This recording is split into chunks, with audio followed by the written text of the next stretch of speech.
Welcome. So tell us about yourself. When were you at college and what subjects did you do? So I'm Zach. I was at college. I left college last year. I studied biology, chemistry, physics, and German, and I did an EPQ as well on the side. Oh my goodness. So say those again, slower. Biology, chemistry, physics, German, and an EPQ. Wow. Like, okay, well done, well done. Good. And what are you studying now? So I'm studying medicine now at King's College London. Fantastic. So a medic. How did you find college and your A levels? Did you always know you wanted to do medicine? I really enjoyed college. The college really support me. The chemistry especially as well. Like the support I got with my chemistry studies has been phenomenal. For me, I went into college knowing I wanted to do medicine. It was something that started in me the end of high school. It was like I knew I wanted to go and pursue that avenue. And being in college really affirmed it. College gave me like open days to go to. We had like brain days in biology and all these different like experiences as well that really just pushed me to do medicine. I had 2 days work experience in Hereford Hospital. That was really good. It was shadowing an FY1 doctor, so a foundation year one doctor, and I went into surgery. I went into respiratory endocrinology clinics. I went into A&E resus. And so then what about when you're applying? So did you have to take extra tests like BMATs or UCATs or things?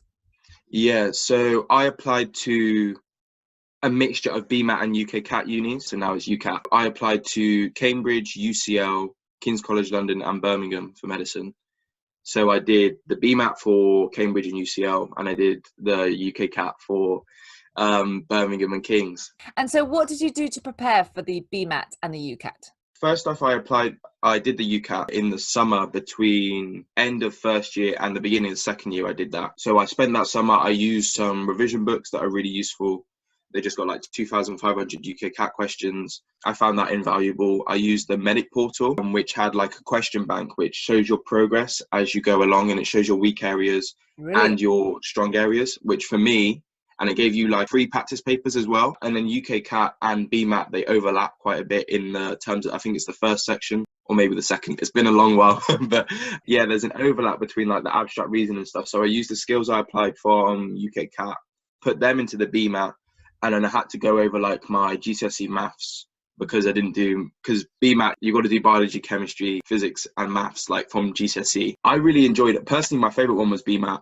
I really enjoyed the essay bit, which was, it's just under pressure and you're just quickly writing about something. Sounds like you're incredibly well prepared. Really fantastic.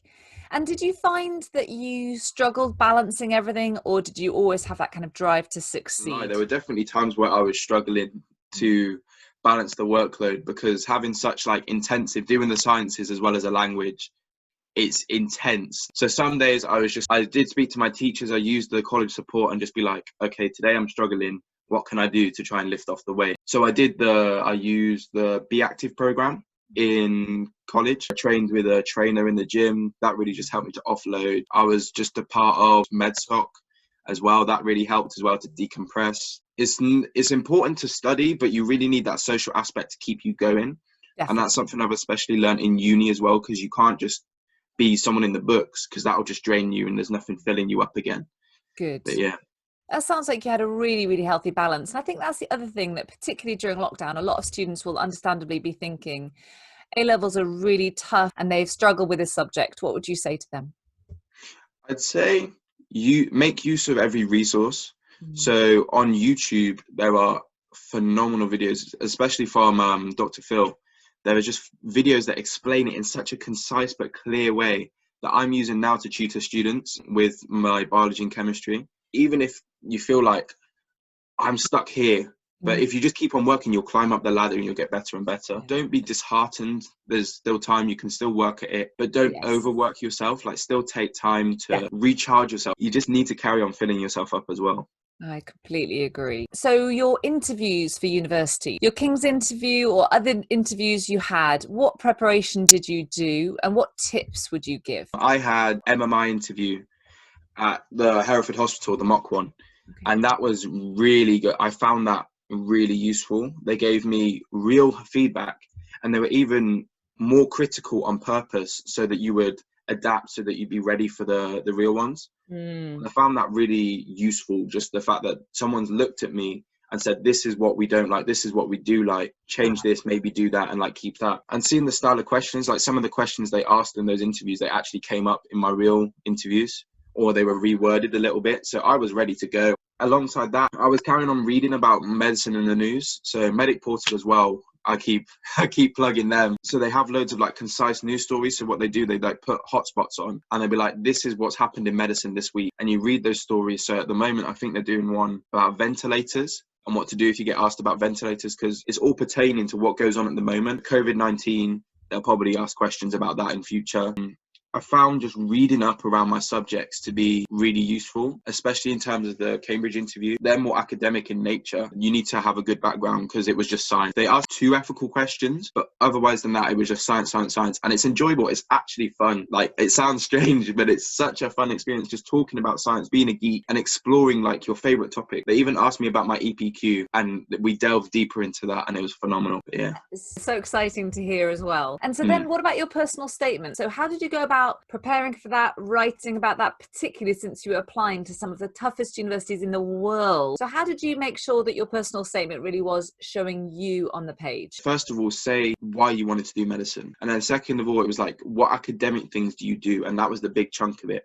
And then the last bit was your extracurriculars. And for me, I just sat there in my room over the summer. I blurted everything out. I didn't care if it was the 9,000 characters or anything. I put it all down. After that, I looked at it. It was like, okay, this bit can leave. This bit can leave. That's a bit irrelevant. And I started to just really like mold it into a personal statement from then on. I sent it to yourself. I sent it to Dr. Phil. I sent it to my personal tutor. I sent it to all my teachers basically.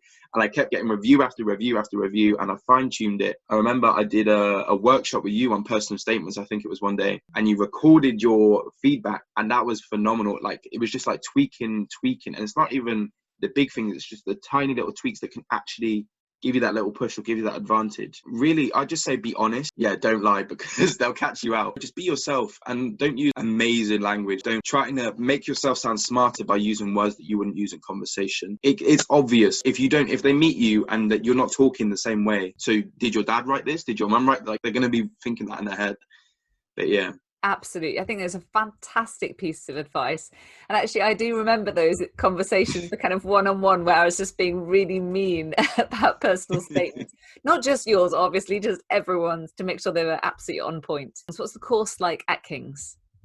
I actually adore King's. I miss it so much that I'm not there at lockdown. I love the fact that the campus is spread over the city. It's on like either side of the Thames. You can just swap around, but like they're fair enough distance. So like medics are on and dentists are on one campus. You got English students and math students on another and stuff like that. I think it's really enjoyable. The medicine there, I absolutely adore it. I adore it. It's phenomenal. My favorite part is doing dissections in anatomy. Foundation year 3 doctors who are taking a gap year from their training, they actually teach you the anatomy. So they give you all their tips that they've done from being in university. They give you the stuff that you need to know in clinic, stuff you need to do in your OSCEs, so your practical exams. The stuff I learned from my FY3 doctor, she was phenomenal. I'm indebted to her because of the anatomy knowledge I've gained. In the first term, we did practice consultations with patients. And so we had actors come in pretending to be patients and we had to interview them and pretend we were actually in a GP clinic. Amazing. And so I had to sat in, I was like, hello, my name's Zach James, nice to meet you. I'm a first year medical student. And I had to ask them all these questions. And I really enjoyed it. Like, that pushes you because you're doing it in front of a whole group of people, which seems scary, but they give you that criticism that you need to become a better conversationalist so that you can talk and actually get the information you need to get out of your patients. But yeah, that's amazing. That really does sound fantastic. And then what about the kind of lectures and stuff? What's been your favorite topic so far, or favorite area that you've learned? So for me, again, it's all the anatomy lectures. I'm someone who is very much geared towards surgery. So if there's anatomy, I'm engaged, I'm fully focused.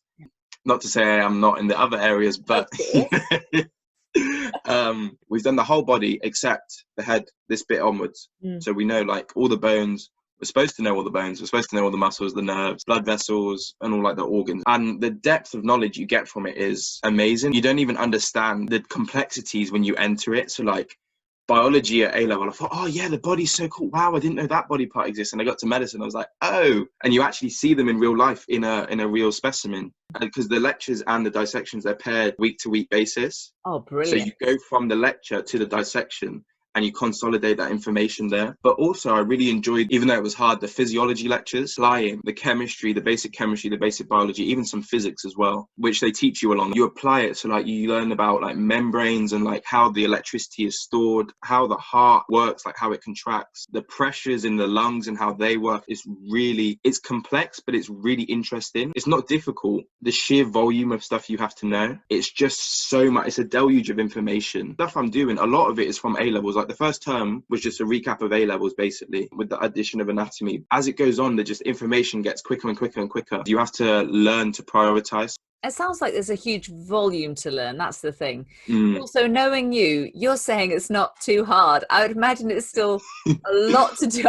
I know you, and Yes. you like big courses. Yeah, You like a challenge. So if I anything, for do. other people, it might be quite a struggle, but it sounds like Yeah. you're absolutely loving it. Mm. What about financially going off to uni? Was that ever a concern for you, or was it just kind of easy, no worries? So initially I was concerned because I'm the first person in my family to ever go to uni. I didn't really have like a background to rely on. I didn't know how student finance worked. I didn't know what student loan was. I didn't know stuff like that. It was just college really helped to teach me about student loans. I did my research online as well. I got the support I needed from my family, from the online, from college. I haven't struggled financially. They've done more than enough. There's bursaries available to anyone that's thinking about like going to uni, maybe in London or maybe like in a place that seems more expensive, or they're thinking of not going to uni because of financial reasons. I'd say really the support is there. So if it's something you're passionate about and you want to do, go ahead. That's an opportunity that you have, and you pay it off. Like the repayment thing is so small, like it's a fraction of your cost above a certain threshold.